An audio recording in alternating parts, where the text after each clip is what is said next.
I just finished watching Lee Cronin's The Mummy, and despite its absolutely glowing reviews on Letterboxd, I actually really enjoyed it, I can't lie. I'm a big Evil Dead fan and I love Evil Dead Rise. Lee Cronin directed Evil Dead Rise, if you didn't know. So when I was out a few days ago and I kept seeing Lee Cronin's The Mummy plastered everywhere, I knew in my soul I had to buy extortionate popcorn and firm sitting there for 134 minutes. And if I didn't, then Lee Cronin would have probably eaten me or something. It is a Guinness Book of World Records speed synopsis, if you ain't seen it yet.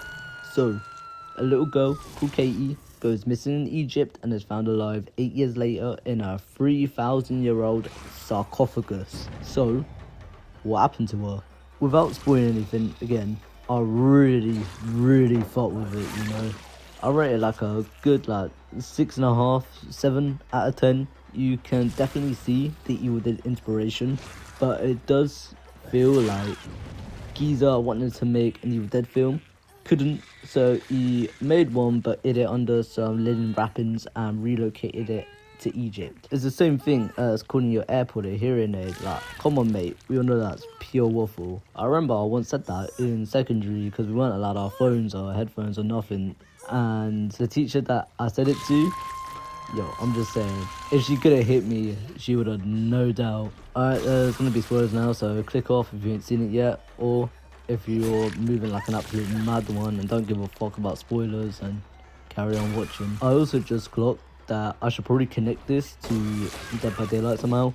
So what I'm gonna ask is, would The Mummy be S or F tier? What I rank it might surprise you. I'm gonna start off with what I liked, right? Start off with the positives. First of all, the acting was calm, especially from the child actors, yeah. I ain't about to sit here and pretend I'm some acting expert, but nothing took me out of the immersion, so that's a big W, innit? The second thing I really liked was that the sound design was so grim, but in like the best way. It was proper nasty and uncomfortable, but some reviews I read said that it was over the top, but I don't think so. Better sound design equals having a better film. You could have shit visuals, but as long as your sound is good, then it don't matter, innit? The third thing I liked was that the makeup and SFX was proper vile, right? There's a scene where Katie's mum is cutting off her toenails, and this girl's toenails got like obsidian armor or something, because her mum's using the force of like a hydraulic press to cut the big nail, and Katie's bloody skin rips from her toenail to her leg, like right up to like her shin or something. It was brutal. I dragged the missus with me to watch this film, and during this bit we looked at each other like this. That's just one example of the beautiful makeup and SFX. The possessed Katie character design was incredible, and the skin wraps too. All of it a solid 10 out of 10. Another thing that I really loved and I honestly appreciated so much is that how it wasn't a solely American film. So what I mean by that is that the Egyptians spoke Arabic and the Americans spoke English, which don't even sound that deep, but so many films and shows take the piss by having characters speak gibberish in a different language, and the subtitles will show something like speaking Arabic, because they couldn't be bothered to find authentic actors who could speak the language. Or when two characters who don't even speak English as their first language, but they start chatting in it when they're together. It's such a minor thing to mention and be so passionate about, but the impact is massive for representation in media. Now, what I didn't like, it's a bit longer, but you're just gonna have to hear me out. First of all, this film could have easily been 90 minutes. I'm gonna be so for real. There was so much unnecessary fluff. Like when they brought Katie home and there's just like a 30-second continuous shot of Katie's parents dragging her upstairs in a wheelchair. Katie's mum's a whole nurse, by the way, but she thought that was a solid idea. What's funny is that straight after this shot, her dad picks her up and puts her in bed. So he could have just done that instead of the awkwardly long wheelchair scene, though. Unless they didn't get their risk assessment forms on time, so then they just needed to improvise, and in that case they should have just filmed it, I can't lie. This bit also ties into the 134-minute runtime, but it's also its own negative. so it's like a double negative. That don't make it a positive. Katie's dad goes to some professor at some uni, and he asks him to translate what the wrapping that fell off of Katie says. The professor does that, and then after all of that, we hear fuck all about it again. Katie's dad does absolutely nothing with this information. He just keeps it on his ones like it's nuclear launch codes.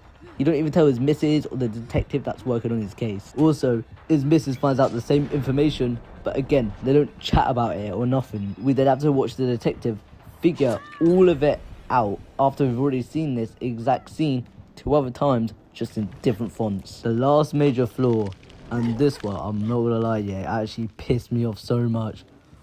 But nobody bloody reacts to anything. Oh my days, right? There'll be an event that happens in the film, and everyone just acts like they spilt water on the floor. It's probably the most jarring bit of directing I ever seen. I've seen people act in more dramatic ways after losing this game. Here's a few examples of what I'm chatting about. Or after the bloody awful nail cutting, skin ripping scene, Katie's dad finds her aggressively scratching her wound with a metal pole like she's addicted to scratch cards, right? And after he finds her, the scene just cuts to her parents wrapping up the injury. Excuse me? Why are you man not tweaking out right now? Why have you not thrown her in Arkham Asylum for involuntary hold? Or better yet, throw his bird to the bloody hyenas like she did with her grandma. Now, I don't have time to list all the scenes with her family at SNAF, but here's a quick rundown of everything I noticed. Number 1, when they bring Katie back the first night, she hides in their walls. Number 2, she then eats a live scorpion in front of her parents. Number 3, in Katie's room, under the rug, the floor is decaying like mad. It looks fucking grim. It looks like the Hornet punishment skin for Pyramid Head. I reckon it stinks like raw dog breath, yeah? And you know what Katie's dad does? Nothing. He just ignores it. Number 4, this one was kind of funny, but the grandma gets thrown out the window, and when Katie's mum comes in, Katie pretends that she's all snugged up in bed when her window has a massive gaping hole in it, and her mum looks at Katie and is like, well, how did that happen? Because you're in bed, innit? Number 5, the floor decomposes during the funeral scene. Katie climbs through it without making a sound somehow when there's a bunch of people there. Number 6, Katie headbutts grandma in front of everyone after being home for less than 20 minutes. The last thing I want to mention is that the floor, the one that had the hole in it, the one that I've mentioned 2 previous times before, it just disappears. For context, at the end of the film, everyone's now trying to scrap Katie and they're rolling across the floor and shit, but no one falls through it. I was low-key under the impression that the reason this floor was made aware of so much was that something was going to happen with it. I know Katie crawled through it during the funeral scene, but I don't know, it just seems like a bit of a missed opportunity to not use it for more. Now, if the mummy was in DVD, what rank would she be? It's hard to say without a concept, but I'd probably say mid-C, low B tier. I've come to this conclusion because she only becomes free when her skin accidentally gets ripped off of her, but even then, she's quite dormant throughout the entire film, and it took her quite a bit of time to possess her brother and her sister. As far as her mobility, she climbed on the ceiling once and levitated briefly. Apart from those, 90% of the time, she was sat down, and that don't translate well into DVD terms.